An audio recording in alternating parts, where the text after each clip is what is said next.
Hey everyone, welcome to another Hot Wheels unboxing. And in today's video, I managed to get the Hot Wheels Remote 5 pack. Let's open it. And here it is.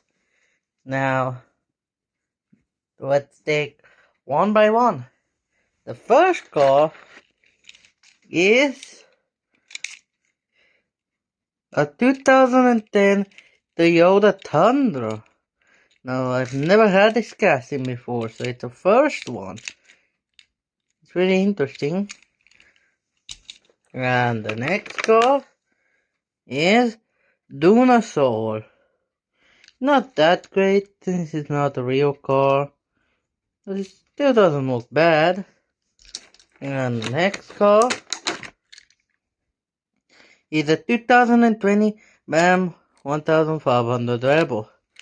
This was actually released, I'm pretty sure, this year in the main line. Yeah, this is like last year's 5 pack. And the next car is a custom Ford Bronco. This is a new one for my collection. I don't have any custom Ford Broncos. Yeah. And the last car is the one that I have two of, but now I have a third one. it's gone.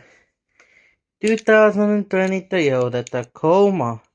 Full details with these side stripes. So yeah, that's it. And I'll see you guys next time. Bye bye.